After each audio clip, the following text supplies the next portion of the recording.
Can you really build a piece of furniture that looks like it costs $200 using only $50 worth of wood? That was the challenge I wanted to test. Instead of spending a lot of money on premium materials, I set myself a strict wood budget of just $50. The goal wasn't to make something cheap.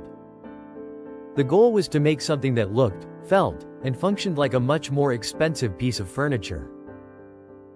I started by choosing the design.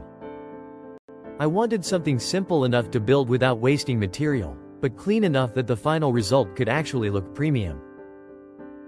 And that meant every measurement mattered. When you only have $50 worth of wood, mistakes become expensive very quickly. I planned the dimensions first and tried to use the boards as efficiently as possible. I also looked for boards with decent grain and fewer major defects. The wood didn't need to be perfect. But I knew that smart selection would make the final piece look much better. Then I started breaking the lumber down. This was the first real test. Instead of making large unnecessary cuts, I tried to get as many useful pieces as possible from each board. The idea was simple: waste as little wood as possible. Once the pieces were cut, I moved on to preparing the surfaces. And this is where the project started to change. Raw lumber can look ordinary, but properly prepared wood can look completely different.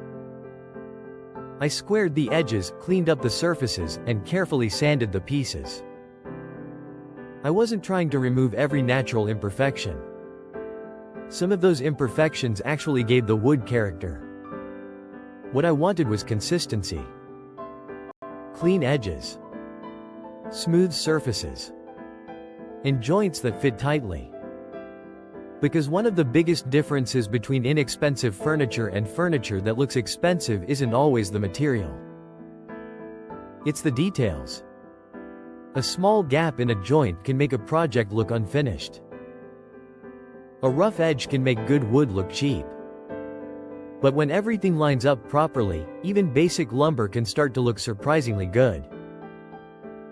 After preparing the individual pieces, I started assembling the main structure. This was the part where I had to slow down. If the frame wasn't square, every piece added afterward would make the problem worse. So after each major step, I checked the alignment before moving on. Once the structure started coming together, I could finally see the design taking shape. And honestly, this was the moment when I started wondering whether the $50 budget was actually going to work. The project looked good. But it still looked like unfinished wood. The finish was going to decide how expensive the final piece would feel. Before applying anything to the actual furniture, I tested the finish on a scrap piece. That's a step that's easy to skip, but it can save an entire project.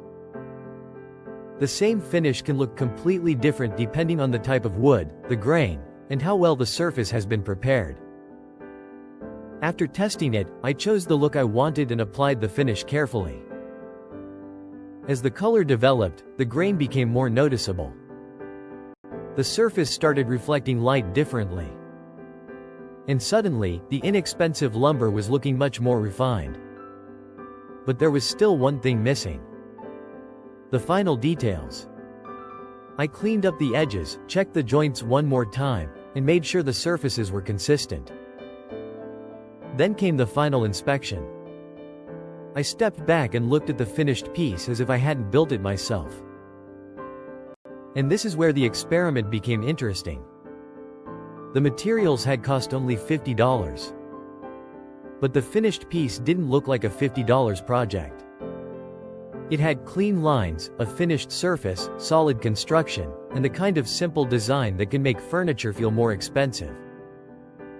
Of course, the $200 figure is about the target value of the finished piece, not a guarantee that every similar project would sell for exactly $200.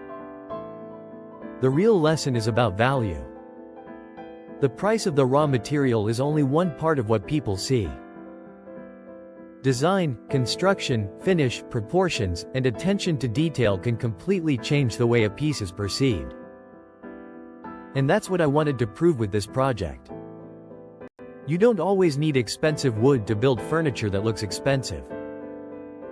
Sometimes you need a better plan. You need to waste less material. You need to take your time with the joinery. And most importantly, you need to care about the small details. So, did I turn $50 worth of wood into a piece of furniture that could reasonably be valued around $200? I think the finished result makes a pretty strong case. And the best part is that the experiment doesn't end here. Because if $50 of wood can produce this result, the next question is even more interesting. What could we build if we spent the same $50 but used only scrap wood, reclaimed materials, or leftover pieces? That might be the next experiment.